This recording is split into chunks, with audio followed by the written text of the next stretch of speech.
the beneficent, the merciful, praised to be the God of the universe, who has created us and made us into tribes and nations, that we may know each other, not that we may despise each other. If the enemy incline towards peace, do thou also incline towards peace. And trust God, for he is the one that heareth and knoweth all things. And to the servants of God, most gracious are those who walk on earth in humility, and when we address them, we say peace, salam.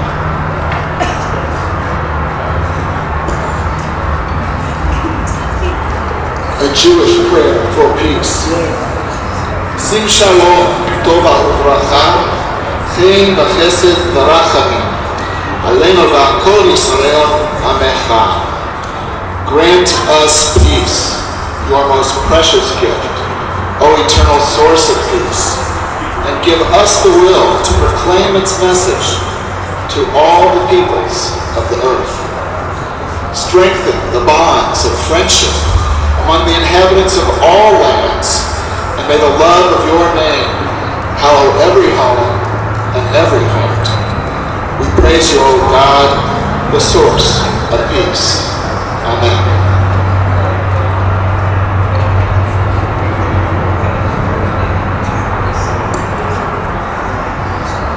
I want to share two prayers with you. The first from the Hindu faith, and the second from the Buddhist faith. O God, let us be united. Let us speak in harmony. Let our minds apprehend light. Common be our prayer. Common be the end of our assembly. Common be our resolution. Common be our deliberations. Alike be our feelings. Unified be our hearts. Common be our intentions. Perfect be our unity. May no one who encounters me ever have an insignificant contact. May the mere fact of our meeting contribute to the fulfillment of their wishes. May I be a protector of the hopeless, a guide to those traveling the path, a boat to those wishing to cross over, or a bridge, or a raft. May I be a lamp for those in darkness, a home for the homeless, and a servant to the world.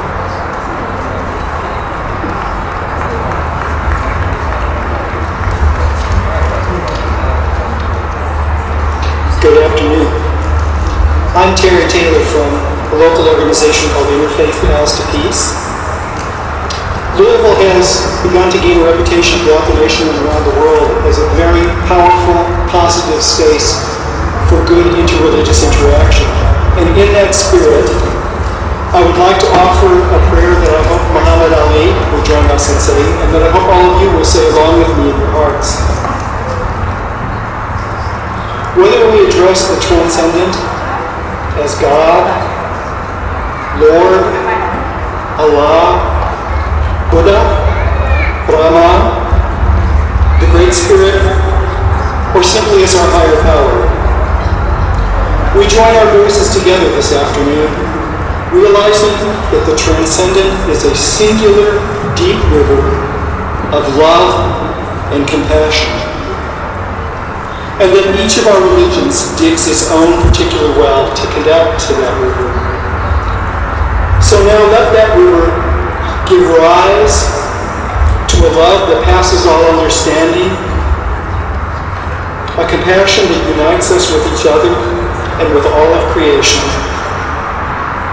and a courage that empowers us to be champions like Muhammad Ali for peace and justice. Amen. God bless you.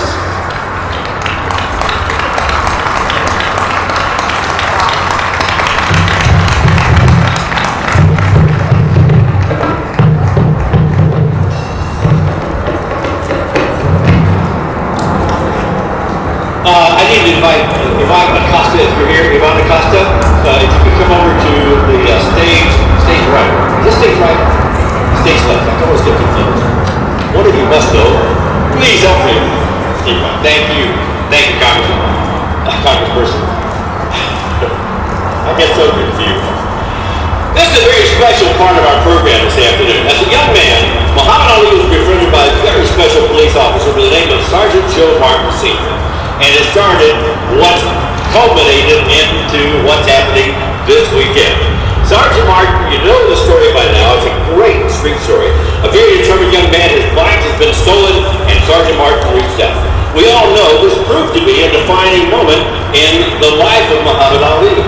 At the suggestion of Police Activities League President Bernie Rosenthal, the Muhammad Ali Center partnered with Police Activities League and the Louisville Metro Police Department to create an award that would honor its namesake and the place Sergeant Joe Martin Sr. held in Muhammad's life.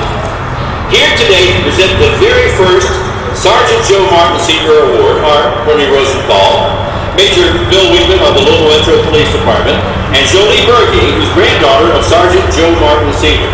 Will you please give them a nice, enthusiastic welcome?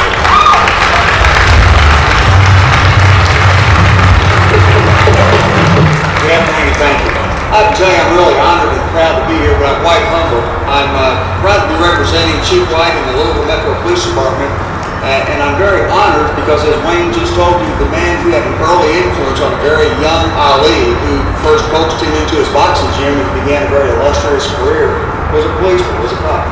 And I'm really proud of that. Sergeant Joe Martin Sr. was part of a very rich tradition of policemen working with children, whether in places of worship or in athletic leagues or in boxing gyms. And because of a special relationship between a cop and a kid, as they say, the rest is history.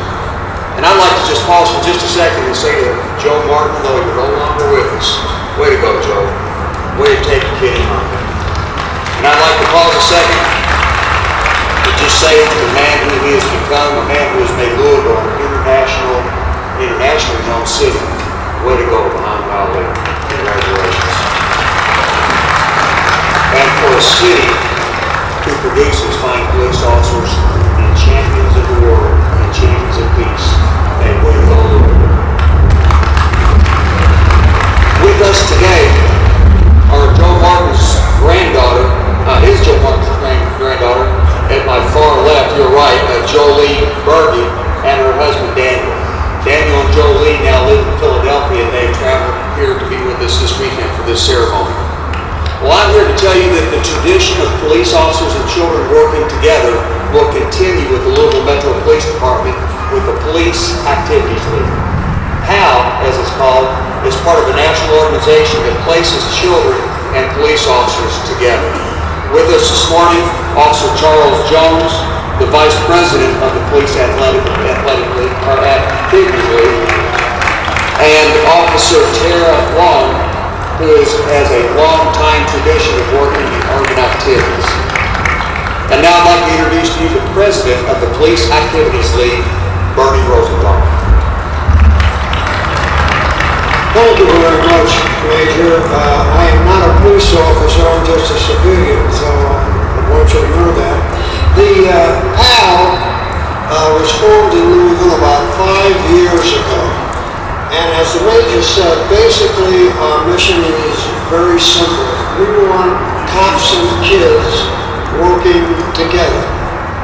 So behind the headlines, PAL has programs directed at various community middle schools. We do programs at Mazik Middle School, at Newburgh Middle School, at Weston Middle School. We're now moving into the Portland area. We're moving into Park Hill. We're moving into Park Duval. But what do we really do? We have police officers that are involved in educational programs such as reading and literacy, after-school homework, computer science, summer camps, all directed with police involvement. And what's the end result? What's our fundamental mission